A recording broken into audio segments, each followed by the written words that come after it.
Vamos a aprender cómo seleccionar datos correctamente en Excel. Parece una tarea sencilla, pero hasta que se coge el truco, hay personas que les cuesta bastante lo que diferencia entre seleccionar y arrastrar, por ejemplo. Si yo cojo el ratón y me coloco, por ejemplo, en esta celda y me coloco a mitad, el cursor del mouse se ve que es blanco. Esto significa que por lo que es seleccionar. Y esto sería seleccionar. Si lo hiciera, por ejemplo, aquí, puedo seleccionar tanto en horizontal como en vertical.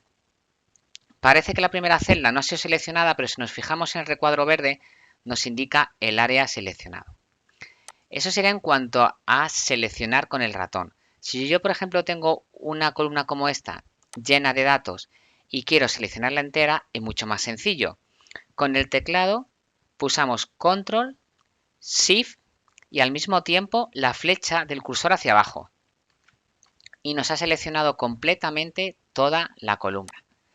Si yo por el contrario lo que quisiera sería seleccionar la fila, por ejemplo, esta de aquí, pues sería Control, Shift y flecha hacia la derecha. Siempre la flecha, el cursor en dirección hacia donde deseemos, arriba, abajo, izquierda o derecha.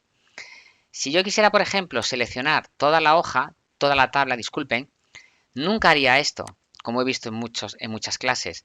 ¿Por qué? Porque esto lo que está haciendo es seleccionándome toda la hoja.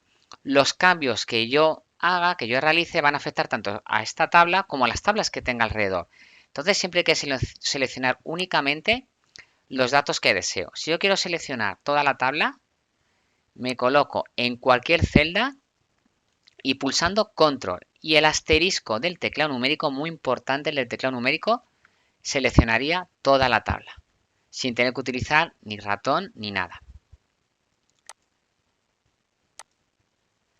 Cuando yo quiero rellenar unos datos, si por ejemplo estos son numéricos, imaginaos, yo quiero hacer una serie de números que vaya de 10 en 10, lo que nunca haré será esto. Inserto el primer número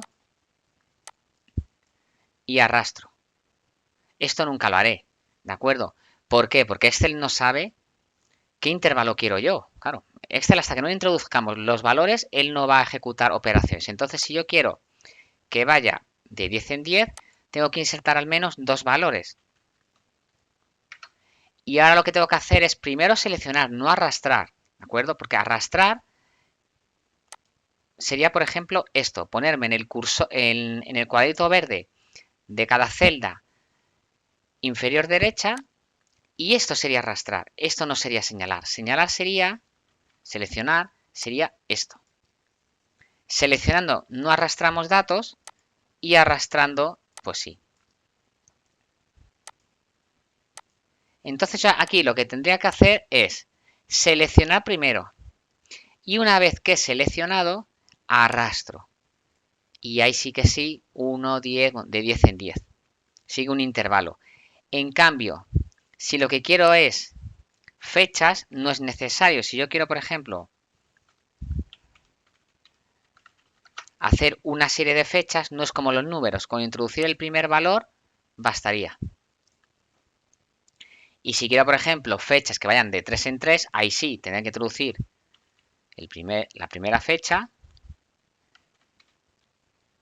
otra más, volvemos a seleccionar y arrastramos. Y ahí sí nos haría una serie de fechas cronológica de 3 en 3.